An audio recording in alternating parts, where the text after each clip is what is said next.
One of my personal favorites, and we may have discussed this, but the Death Wish movies are fantastic. Oh, but but the further you go, the later you get in the canon of Death Wishes. Canon films. Yeah, the more insane it gets.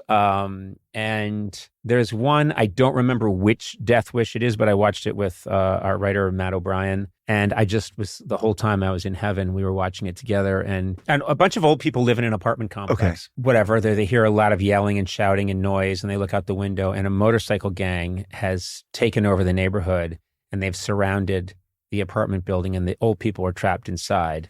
And one of them, they're terrified, and they don't want to go out. They don't know what to do. They're trapped. They're old. They're scared. And they pick up the phone. They make a phone call, and then cut to JFK Airport. A plane lands. Charles Bronson gets out. Oh, no, actually, I think specifically he rides the bus. It was so low budget. The movie, and also the movie was so low budget they didn't even want to pay for plane landing footage.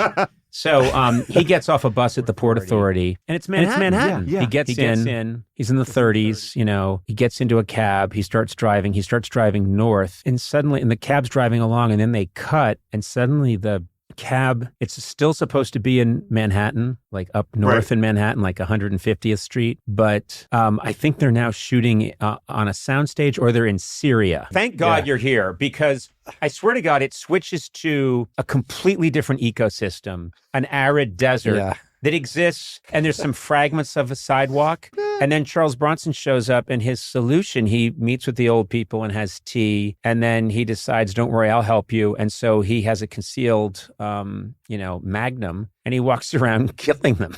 Well, and it's insane. But I remember people in school, like other kids in school, saying like, no, they'll murder. Because, New York was, all these movies were out, like Death Wish. It was this lawless place where gangs and weird face paint and people were murdering, and the police were just going, we can't stop it. It's too much murder. I watched the Death Wish movies. And and they're really fun to watch. Then later on, I lived in New York lived in New York in the 80s. I lived in Williamsburg for a bit when it wasn't cool to live there. But then I lived in New York in the 90s and 2000s when New York just started to become super fancy. And I would still watch the Death Wish movies that I had watched as a kid. And there are these moments where Charles Bronson says things like, I tell you, it's murder out there. And someone will say, I don't think New York's so bad. And he'll say, you ever try and walk on 72nd in Amsterdam after 11 o'clock at night? And I'm thinking, I went there last night. I had a boba tea, and then I had just an amazing latte. What are you talking about? I had a skewed vision of New York.